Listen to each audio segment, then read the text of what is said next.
Quem nos ajuda a analisar os principais assuntos de economia do dia é a Rita Mundim. Rita, quase um mês depois da aplicação do tarifaço ao Brasil, os preços do café e da carne, como a gente viu agora há pouco, no mercado interno, seguem mais baixos. Essa consequência, Rita, positiva do ponto de vista eleitoral, pode reduzir a mobilização do governo por uma solução à tarifa de 50%? Boa noite. Boa noite, Leandro. Pois é, o grande problema é que isso está acontecendo no curto prazo. É um alívio momentâneo, porque no médio e no longo prazo nós podemos ter uma situação inversa, porque as nossas empresas, elas contam com o mercado interno e contam com o mercado externo. O que está havendo é um desequilíbrio, fazendo com que haja uma oferta maior de produtos no mercado interno, aqueles produtos que não estão sendo colocados no mercado externo, principalmente nos Estados Unidos.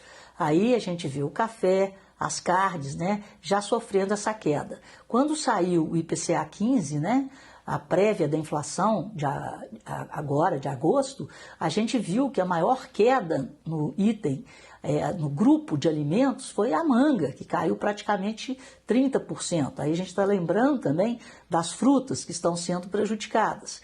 E eu vi e critiquei aqui o ministro da Fazenda, o ministro Fernando Haddad, falando, né, que a inflação ia cair, de certa forma até comemorando. Mas a gente não pode comemorar um problema, porque essas empresas estão tendo problemas e esse problema será traduzido, se não for resolvido, em corte de empregos e menor produção. Se você tem corte de empregos e menor produção, num segundo momento, o que nós podemos ter, inclusive, é uma alta de preços no mercado interno por uma escassez de produto, porque ninguém vai produzir se não tiver mercado. Então, o que pode acontecer é uma diminuição das nossas empresas, uma diminuição na produção do nosso agronegócio. Então, é um cenário preocupante, que está tendo como resultado, no curto prazo, uma queda de preços provocada por um desequilíbrio de mercado. E os desequilíbrios, eles tendem a ser corrigidos.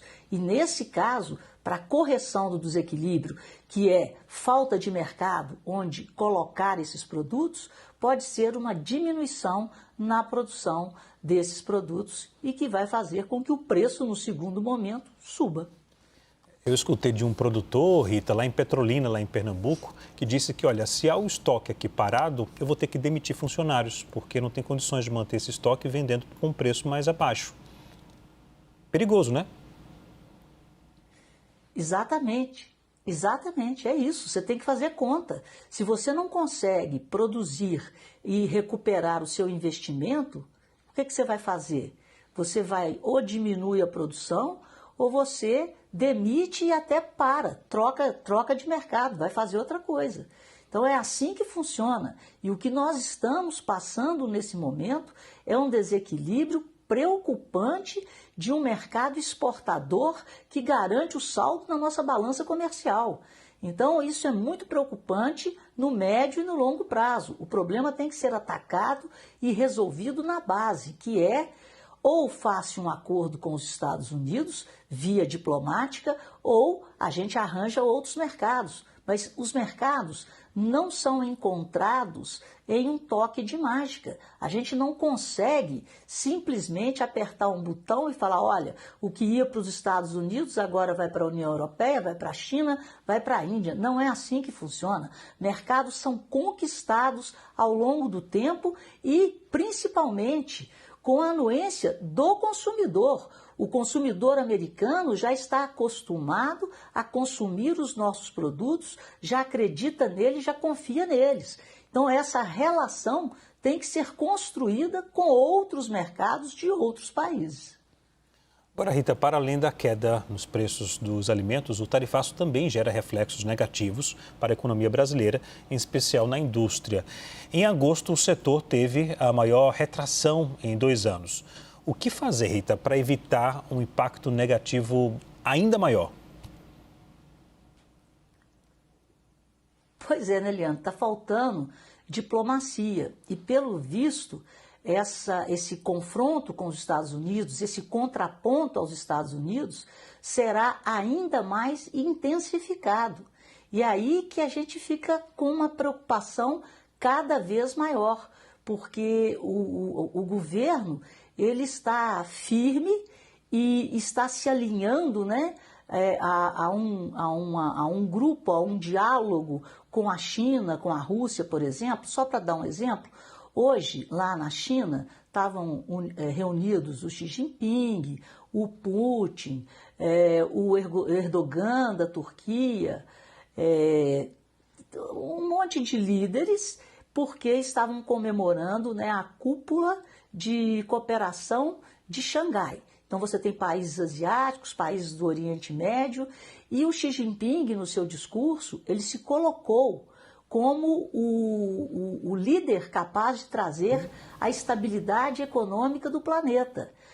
Falou-se, de novo, na criação dessa organização de cooperação de Xangai, de um banco para auxiliar os países com problemas com o tarifaço de Trump, com recursos da ordem de 280 milhões de dólares. Então, isso está acontecendo na China hoje, vai ter um desfile militar depois de amanhã, com a presença desses líderes, e o discurso é esse, é em defesa do multilateralismo.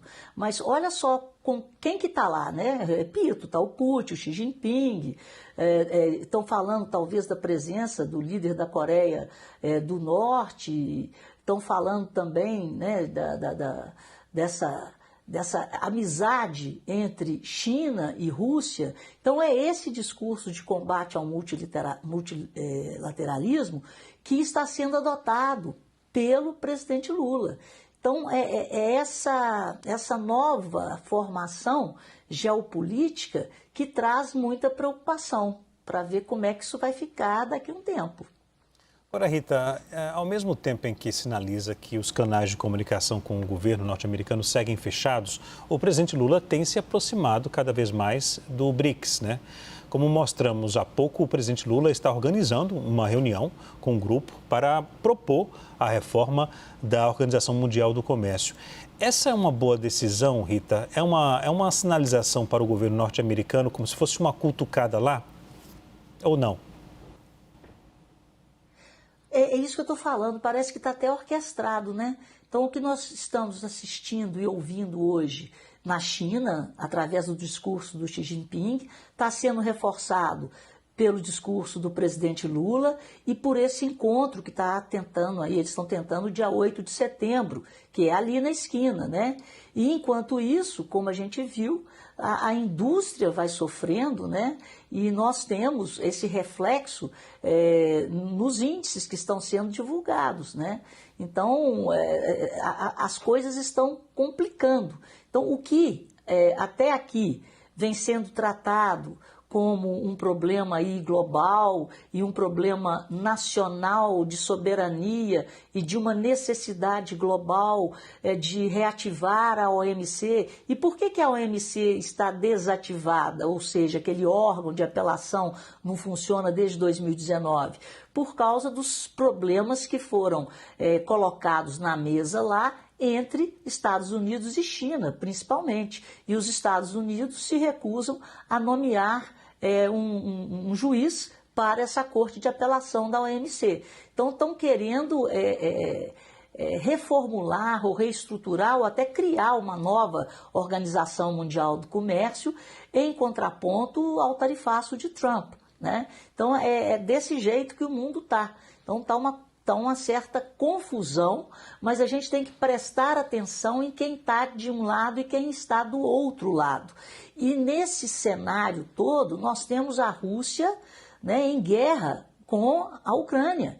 Então, você tem uma preocupação muito grande dos países europeus para que essa guerra chegue a um fim. Então, está tudo muito complicado, né? É aquela sopa de letrinhas. E a gente tem que prestar atenção em cada movimento,